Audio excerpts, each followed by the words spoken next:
Tuhan bersamamu.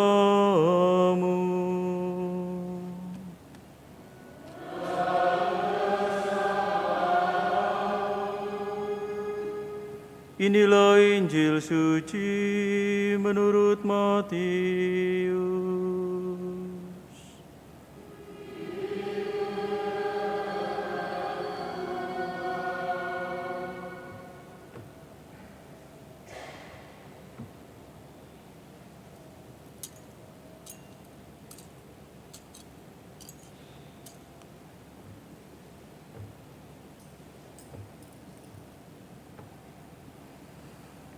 Sekali peristiwa, Yesus tiba di daerah Kaisarea Filipi. Ia bertanya kepada murid-muridnya, kata orang, siapakah putra manusia itu? Jawab mereka, ada yang mengatakan Yohanes Pembaptis, yang lain mengatakan Elia, dan yang lain lagi mengatakan Yeremia, atau salah seorang dari para nabi. Lalu Yesus bertanya kepada mereka, tetapi apa katamu, siapakah aku ini? Jawab Simon Petrus, engkaulah Mesias, putra Allah yang hidup. Kata Yesus kepadanya, berbahagialah engkau Simon anak Yunus, sebab bukan manusia yang menyatakan itu kepadamu, melainkan Bapa-Ku yang di surga. Aku pun berkata kepadamu, engkaulah Petrus, dan di atas batu karang ini aku akan mendirikan jemaatku, dan alam maut tidak akan menguasainya. Kepadamu akan aku berikan kunci kerajaan surga. Apa saja yang kau ikat di dunia ini akan terikat di surga, dan apa yang kau lepaskan di dunia ini akan terlepas di surga. Demikianlah sabda Tuhan.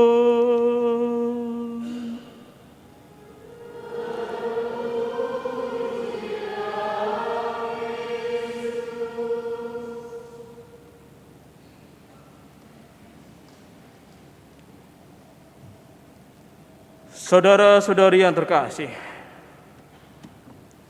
peristiwa selamat senantiasa kerap kali kita kenang di dalam kehidupan ini. Kita mengingat peristiwa atau pengalaman kita diselamatkan. Peristiwa selamat dalam artian bahwa kita selamat dari mara bahaya, dari kecelakaan, dari sakit parah, dari kejahatan-kejahatan yang ada. Dan sungguh peristiwa-peristiwa bahwa kita mengalami peristiwa diselamatkan ini, bahwa kita merasa selamat, itu karena Allah Tritunggal yang Maha Kudus telah menolong kita.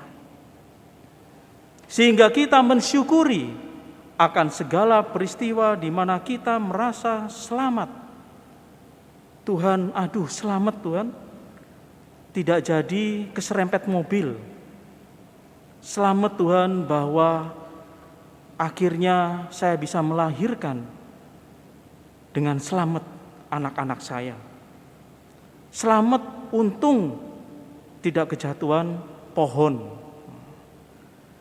Selamat ya, tidak tersambar petir. Selamat bahwa akhirnya masalah saya satu persatu terselesaikan. Selamat akan segala aneka mara bahaya terhindar dari diri saya. Dan kita mensyukuri peristiwa-peristiwa yang semacam demikian, bahwa kita senantiasa diselamatkan oleh Tuhan. Dan saudara-saudari yang terkasih, Petrus dan Paulus pun mengalami peristiwa diselamatkan yang semacam ini pula. Bagaimana Petrus diampuni oleh Tuhan karena dia telah menyangkal Tuhan, dan dia diselamatkan. Sama seperti Paulus pula, di mana dia diampuni oleh Tuhan, padahal dia telah membabi buta membunuh pengikut Kristus. Dia dimelekkan dari kebutaannya pula, sehingga dia mengalami pertobatan dan diselamatkan. Petrus dan Paulus pula diselamatkan dari penjara dalam peristiwa ajaib yang mereka alami. Demikianlah peristiwa-peristiwa. Hari demi hari, Petrus dan Paulus mengalami bahwa mereka diselamatkan oleh Tuhan. Allah menyertai hidupnya. Setiap hari mereka merasakan syukur di mana Tuhan senantiasa menyelamatkan hidupnya. Di mana setiap hari terbangun dalam keadaan hidup, bisa bernafas lega dan menikmati makanan-makanan yang cukup bergizi di dalam hidup. Dan saudara-saudari yang terkasih, peristiwa-peristiwa yang setiap hari dialami dalam rasa sukacita dan syukur bahwa diselamatkan oleh Tuhan, ternyata hal ini semakin memperteguh iman dari Petrus dan Paulus.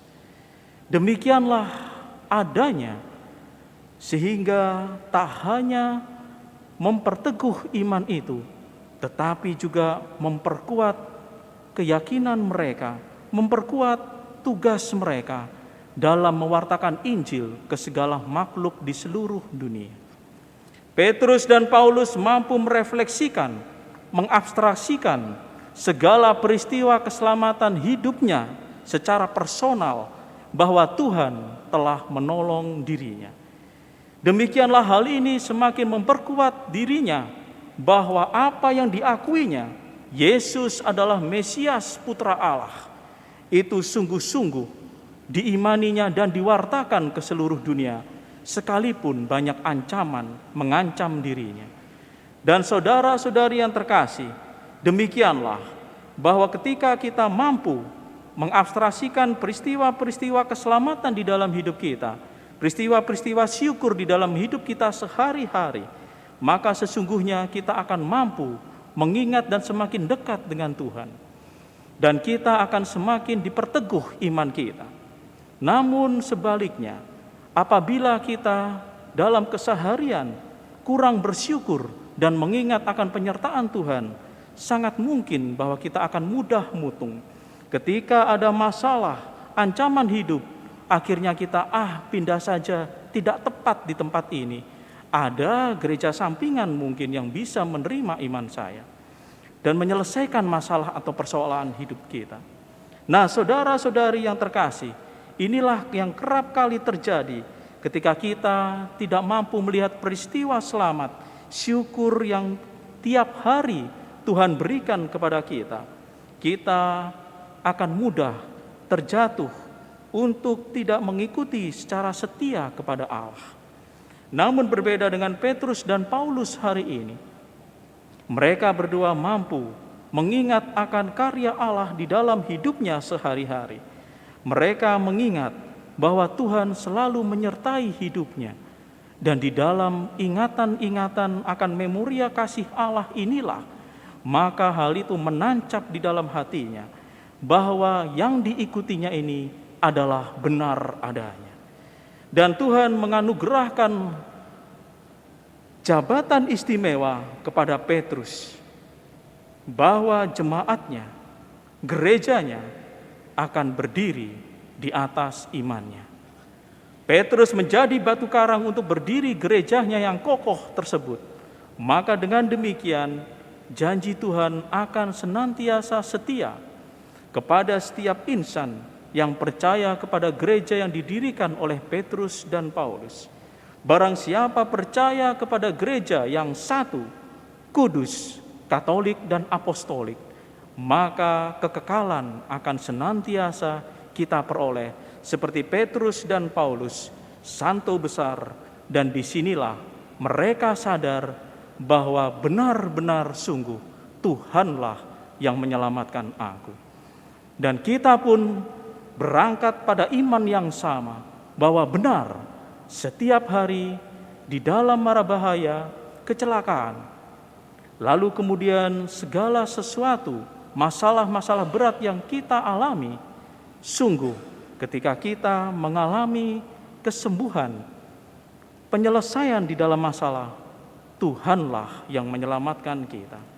Sehingga iman dari Petrus dan Paulus ini adalah iman yang benar.